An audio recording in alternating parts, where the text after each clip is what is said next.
Sometimes in permanent lighting, especially with commercial lighting, you're going to have multiple controllers and you're going to need to introduce RGB lights to do sequencing and have a bunch of different things going on. So here's how to do that.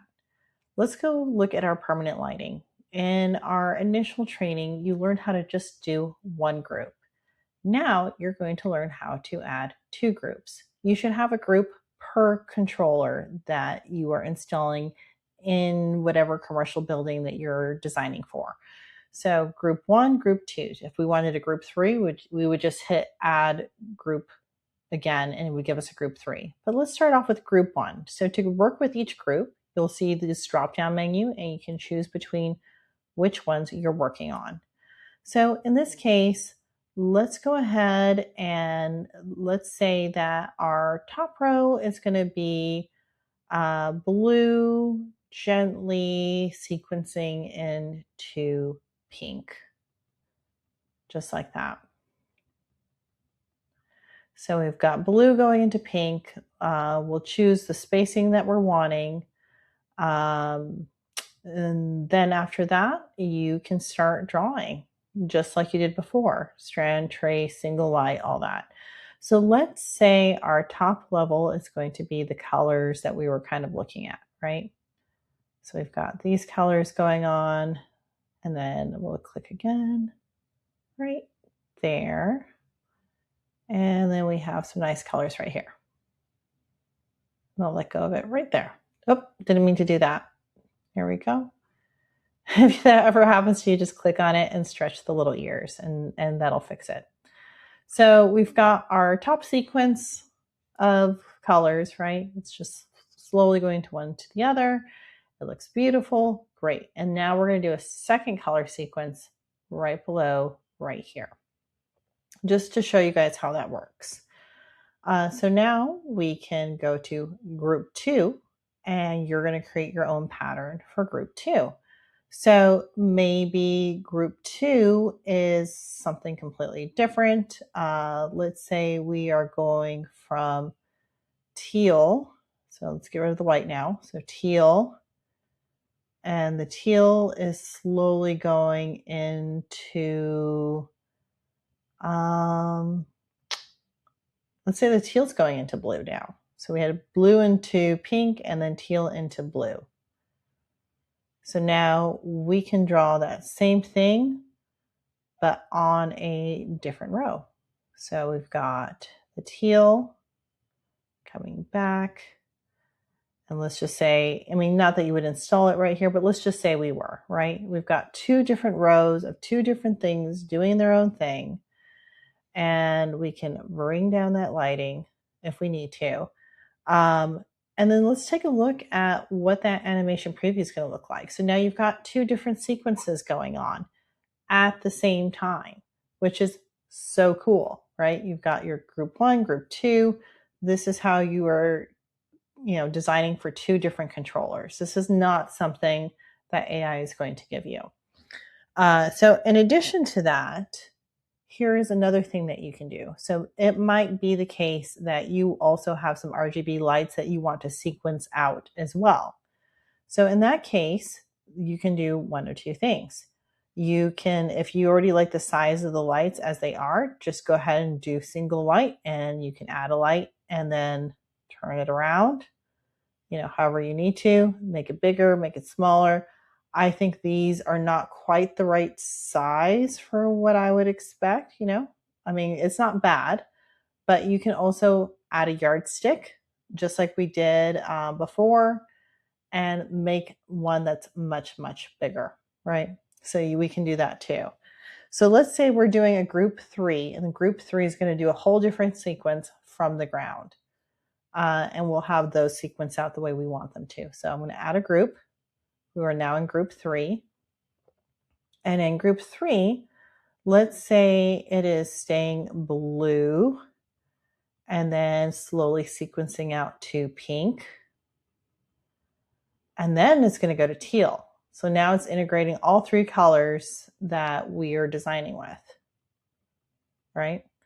So we're using the single light option. So single light, click once, tap on it, rotate. If you find that it expands when you rotate, just go back in with it and put it back down. It's really easy to do. So just straighten it out, put it back down. From there, under light settings, not group settings, light settings, we can increase the beam length.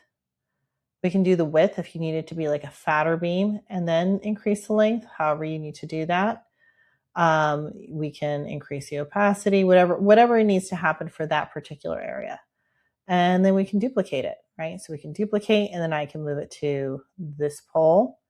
I probably would want it to be a little bit of a thinner beam for this one. Get a little smaller so it's not so boom. And now when we go to options and animation preview, you're going to see that those bottom lights are sequencing out with everything else, right? They're slowly changing over. They're on their own controller, if you will. You can either add them to group 1 or 2, or you could give them their own controller and they can be a whole group 3. But this is a great way of kind of really mixing up the options and doing what you want with it.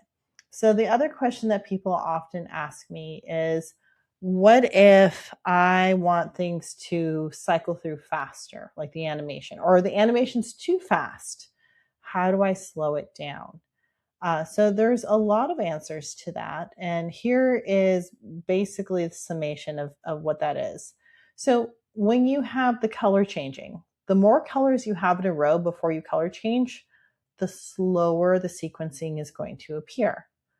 The faster you have those going, the quicker they are going to appear. So I'm going to show you guys, I'm just doing 3 colors for just these 2 bottom ones. And you're going to see the difference between group 1 and 2, which have tons of the same color before we change color, versus group 3 that only has a color change, every single light basically.